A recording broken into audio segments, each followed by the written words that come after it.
How's it going, everybody? Welcome back to the channel. Today, we're going to be continuing the 12k sub special, which is What If Gohan Went Super Saiyan on Namek. This episode was a patron suggestion from my patron, John Lister, so I hope this continuation is something you're happy about. The last part was around 10 months ago, so make sure to click the link up above to go and check out part 1 and get caught up. If you guys like this video and want to see it continued, then make sure to like this video and subscribe. If we can get this video to 500 likes, then I'll make sure to continue it. As always, huge thank you to all of my other patrons for helping to support this channel. If you want to be like John Lister and get your name in a video and your own What If made, then make sure to join all these guys on screen here and become a patron. It would really mean a lot. With all that out of the way, let's get right into this video. We last left off with Goku and Piccolo training Gohan to reignite to Super Saiyan form again to battle the androids. Gohan has been able to get the form sorta under control in this time, and he's not gonna go all berserk like he did before. Of course, to be able to fully control the form, they're gonna need somebody else with it to help out. Since Goku has been training hard with the Super Saiyan Gohan, he himself has been able to achieve the form. Luckily, he didn't need to go all berserker rage mode like Gohan did on Namek, and since he helped Gohan control the form, he has some sort of control over it himself. With Goku as a Super Saiyan now, he can help out Gohan gain even more control than before, and these two Super Saiyans get a lot more powerful. Piccolo training with them is great for him too, as training with two Super Saiyans is able to get his power up by a large margin. Since Goku and Gohan are doing good with the form right now and trying their hardest to be able to control it, they're able to tap into the mastered version of the form they got in the hyperbolic time chamber. Now, before people complain that they've gotten this form way too early and they're not even in a hyperbolic time chamber, let me explain. They've had 3 years to work on this power and make sure that Gohan doesn't go off the deep end like he did against Frieza. So after 3 years of training to control the power, I'm pretty sure it'd be impossible for them not to master it after using it for so long. Even without the rough conditions of the time chamber, they're working really hard and have Piccolo around to help them out as well. So with all those factors, I'm 99% sure that they get the mastered Super Saiyan form before the androids show up. Hey everybody, sorry to interrupt the video, but it's sponsorship time. This video is sponsored by Fandom Ion, who sells some really great anime and manga merch, and a bunch of other cool merch for some pretty cool prices, such as Marvel merch as well for all you Marvel nerds like me.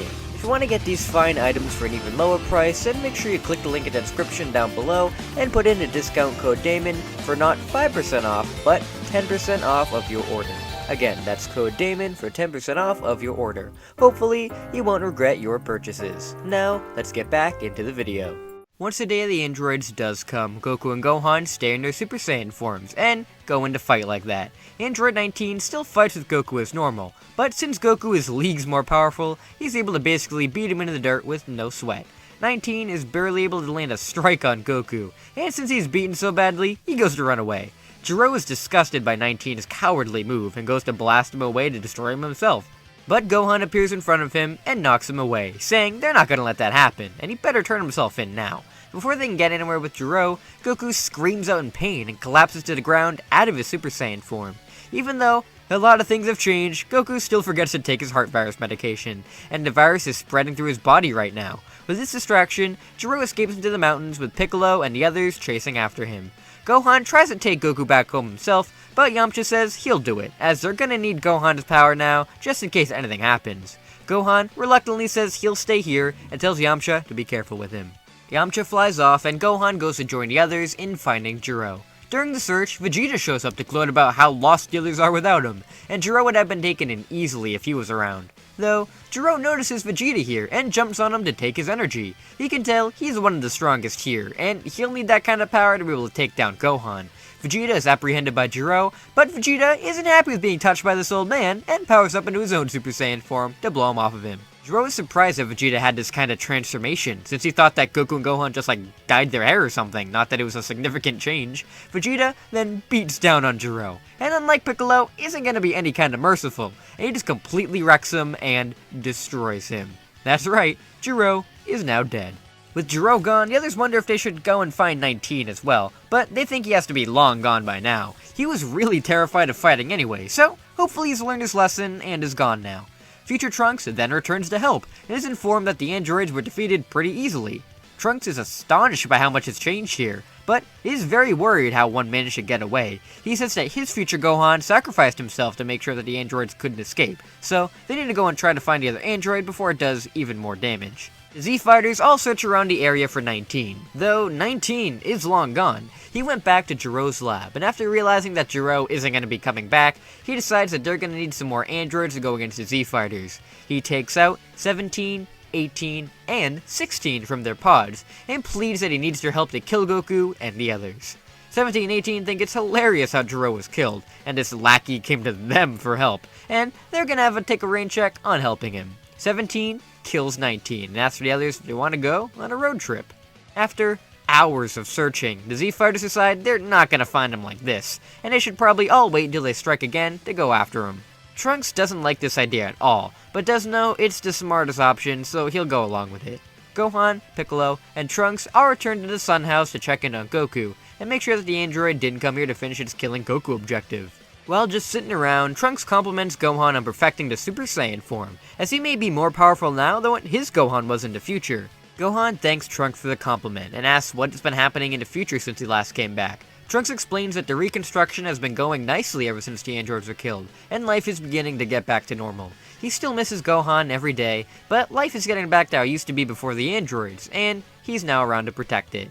He hasn't just been slacking off in his training either, as he wanted to get the form Gohan did, and he managed to get the grade 2 Super Saiyan state in this time, but he never got anything above that. While talking, 17, 18, and 16 make their way to Goku's house, and the others are shocked to see them there. Trunks gets a bunch of PTSD flashbacks by seeing 17 and 18, plus this new gigantic android too. He powers up into his grade 2 form and attacks them right away. The androids weren't expecting that to happen and are caught off guard. They begin to fight off Trunks hard, and Gohan and Piccolo step in to help him. 16 chooses not to fight, as he wants to head inside and kill Goku. Gohan isn't going to let that happen and stands in 16's way, trying to get him away from his dad. 16 tries not to fight, but Gohan needs to defend his dad, so they have to. Luckily, Gohan is a lot stronger with his mastered Super Saiyan state, but 16 is very powerful and is not going down that easily. Trunks and Piccolo are able to hold off the androids together, since they're both a lot more powerful than in canon. You see, the androids here wouldn't be stronger than they were in canon, as Jiro stopped tracking them with the spy robots after they went to Namek, so they would be around the same strength as before. Piccolo is able to easily take on 17 with his power boost though, and the only thing going against him is their infinite energy. They could match them, but with them getting more and more tired, the androids are going to get the advantage. That is until they all sense a large power coming towards them, and stop fighting to see what exactly it is. The androids are curious too, and stop fighting, as this is the ugliest thing they've ever seen. Cell is now on the battlefield, and says it's a pleasure to meet everybody. He tells the Z-Fighters that he's on their side and wants to have the androids for himself. The others have no idea what he's talking about, and watch as Cell launches towards 17 and begins to fight with him. Piccolo tries to go in and stop him, but Trunks holds him back, as he wants to see if this thing really is on their side. 18 and 16 go to help 17, but Gohan and the others hold them back too, curious on what this thing is planning to do. After Cell blindsides 17, he whips his tail around and begins to absorb him. The others look on in horror as Cell absorbs Android 17 and becomes semi-perfect Cell. Piccolo asks him what he just did and why he looks different now. Cell says that he is another android creation, and his main goal is to absorb them and gain his perfect form. After hearing that he's a creation of Jiro, the others go in to fight him off, though Cell unleashes his solar flare to blind them all, and then snatches up 18 too. The Z-Fighters are all blown back by this transformation, and look on to see the new form that Cell has unleashed. Cell is now perfect. He powers up and blows back everybody once again, testing his brand new power. He laughs to himself and then turns to the fighters all around him, asking who wants to fight him first. And that's where we're going to be leaving this episode for right now. I hope you all enjoyed the continued story on Gohan becoming Super Saiyan first, as it's changed a whole lot of events in this saga greatly. Cell is now perfect way earlier than normal, so how are they going to be able to defeat him? Well, again, if you guys can get this video to 500 likes, then you'll be able to find out a lot sooner with the next video. Thank you all so much for watching, and until we meet again. See you later!